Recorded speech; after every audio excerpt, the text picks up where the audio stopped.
وإذا نفسك بكريسبي دجاج يقرمش من أول لقمة وطعمه ينافس أشهر المطاعم فأنت بالمكان الصح.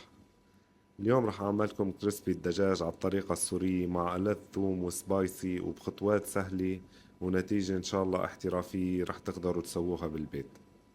ومنبلش بطريقة التحضير. أول شي في عنا صدرين دجاج، منشيل الطرف السفلي من صدر الدجاج، بنرجع منشيل على الوجه شوي صغيرة مشان لما نقطعن يكونوا بقطع متساوية بالطول وبالعرض. بهذا الشكل نقطع أول قطعة والثاني والثالثة. هون هاي ما بدنا إياها بس مشان نصغر القطعة الأخيرة مشان تتناسب كلها بالأحجام وبالأطوال. طبعا هاي العملية نحن عم نسويها مشان لما يستوي الدجاج يستوي كله بنفس الوقت، ما يكون في شي استوى وفي شي بعده ما استوى. نجي للصدر الثاني كمان نفس الطريقة، منشيل آخر صدر الدجاج وشوي صغيرة من الوجه ومنقطعه لثلاث قطع متساوية كمان. طبعا يلي حابب يشوف طريقة البروستد على طريقة المطاعم السورية صارت موجودة على قناتي، فيكن تشوفوها. هون رح نبلش بمرحلة التتبيل. طبعا مثل ما شايفين هاي 6 قطع من صدر الدجاج قطعناهم وصاروا جاهزين.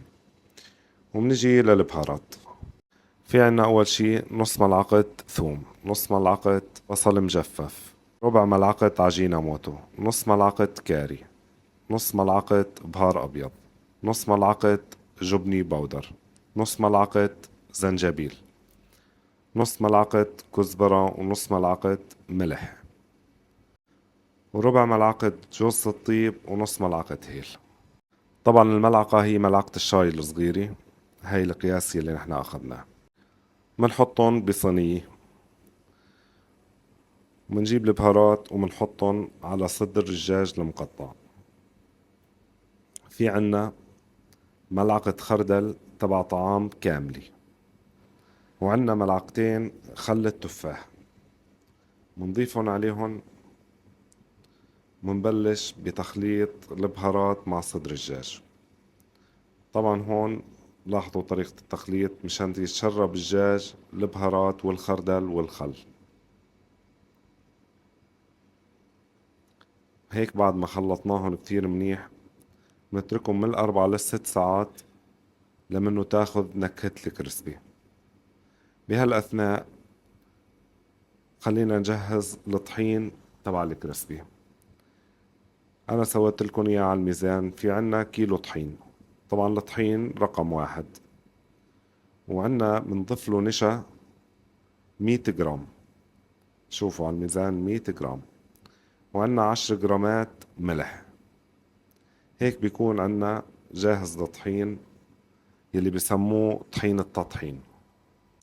منخلطهم كتير منيح مع بعض، منخلي النشا والملح والطحين كله يتجانسوا مع بعض. وفي عنا المي تبع الكريسبي. طبعا في أشخاص بيضيفوا له بيض مع فانيلا. أنا سويت هون بس مي مع الثلج. خلينا نبلش بطريقة الثوم على السريع.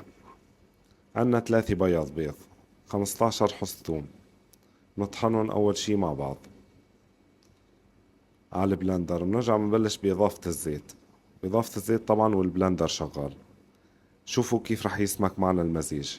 بعد ما سمك بننزل له شوية ثلج شوية مي صغيرة، رح يرتخي معنا المزيج. رح نرجع نضيف الزيت. هون ضفنا شوية خل أبيض ورجعنا كفينا بالزيت. كل ما يشد معنا رح نرخيه بشوية مي ونرجع نزيد الزيت.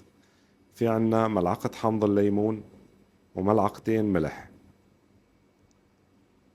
طبعا ما في مشكلة إذا ظلوا شغال البلندر لمنه تخلص كل كمية الزيت.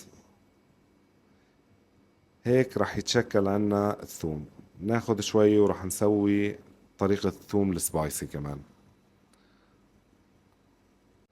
طبعا هاي الطريقة معتمدة بالبيوت وليس بالمطاعم، لأنه المطاعم بتحطه مع نشا.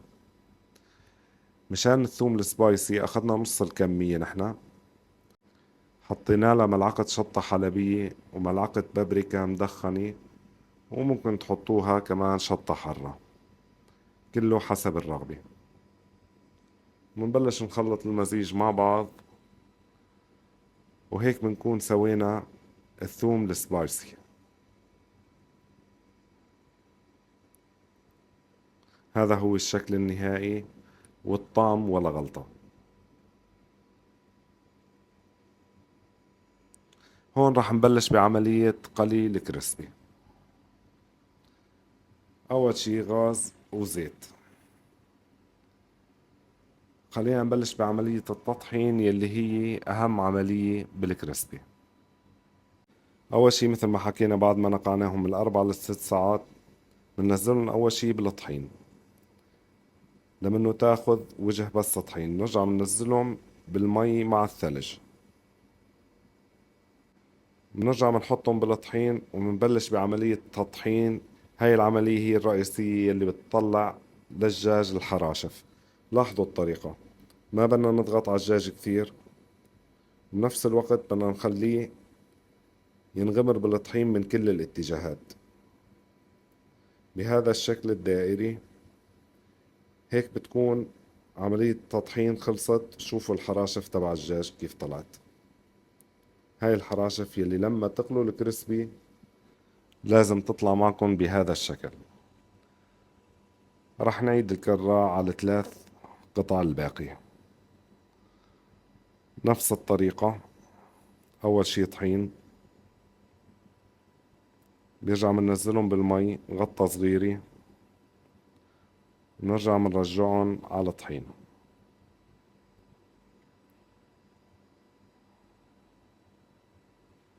كذلك الأمر مثل ما حكينا، ما بنشد عليهم كثير للدجاج، بنفس الوقت منقلبهم بالطحين لمنه ياخدوا طبقة كاملة. وشوفوا كمان المنظر، هيك بيكونوا جاهزين للقلي.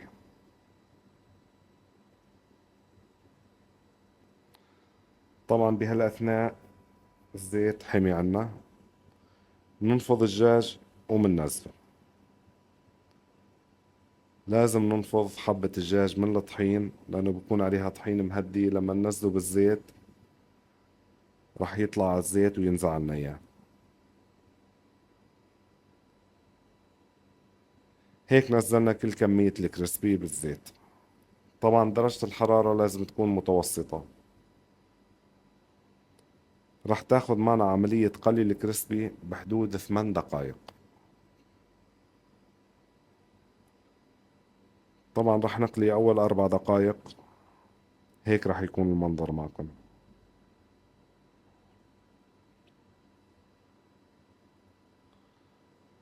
بعد 5 دقايق أنا نزلت البطاطا الفروزن.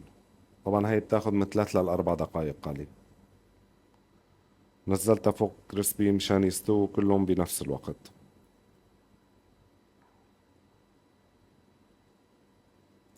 منحركن شوي صغيرة ومنجهز الصحن. عنا الثوم والسبايسي، طبعا المخلل يلي ما بيكمل الكريسبي بدونه،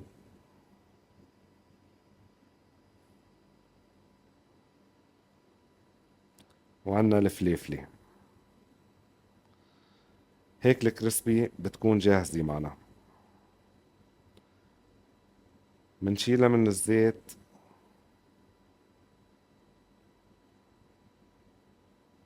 منحط محرمة بس مشان تصفي من الزيت،